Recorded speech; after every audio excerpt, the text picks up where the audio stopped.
Di sini kita bisa menunjukkan bahwa Pak Butet adalah seorang partisan, tidak sekedar sebagai seorang pekerja seni.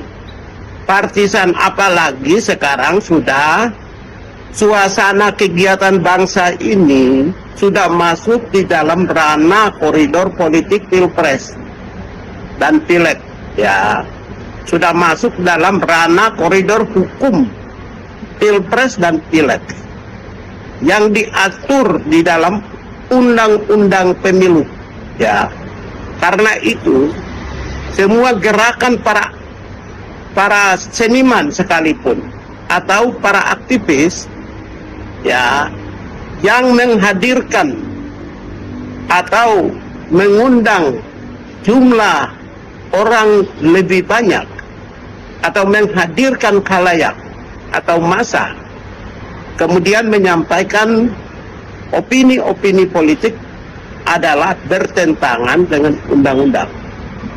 Oleh karena itu, apakah itu melanggar HAM? Polisi membatasi? Tidak ada. Polisi tidak melakukan pelanggaran HAM. Karena apa?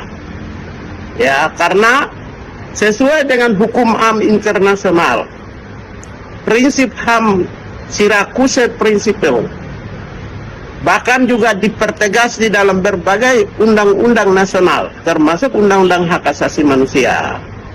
Negara boleh melakukan pembatasan, khususnya hak asasi manusia yang bisa dibatasi.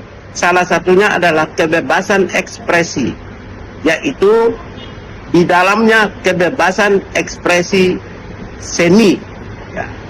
Jadi tidak hanya sekedar polisi membatasi kegiatan ekspresi seni yang objektif, tapi karena mengekspresikan seni yang mengandung nilai-nilai kebencian, mengandung nilai-nilai politik dalam suasana politik, di mana aktornya Pak Butet adalah seorang partisan calon presiden yang mengekspresikan keseniannya yang konten atau isinya adalah mengandung unsur kebencian, ya, seperti kata-kata penculik, seperti kata-kata musuh bebuyutan.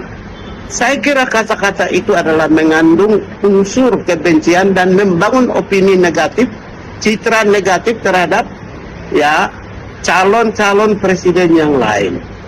Oleh karena itulah kepolisian menetralkan, menjaga ketentraman, menjaga ketertiban, dan mengatur, ya, tidak mengintimidasi, tapi mengatur atau menata, mengatur supaya tidak menabrak aturan. Apakah polisi melanggar HAM? Tidak. Karena apa? Kebebasan ekspresi itu bisa dibatasi. Namanya derogable right, hak asasi yang bisa dibatasi. Ekspresikan kesenian itu hak asasi yang bisa dibatasi. Yang tidak dibatasi itu orang berkeyakinan, berdoa, sembahyang dalam keadaan suasana apapun juga tidak boleh dibatasi oleh negara. Ya, karena itulah maka apa yang dilakukan oleh pihak kepolisian adalah sesuai dengan koridor hukum dan hak asasi manusia, karena pengaturan tentang penyampaian pendapat, pikiran, perasaan yang mengandung unsur politik untuk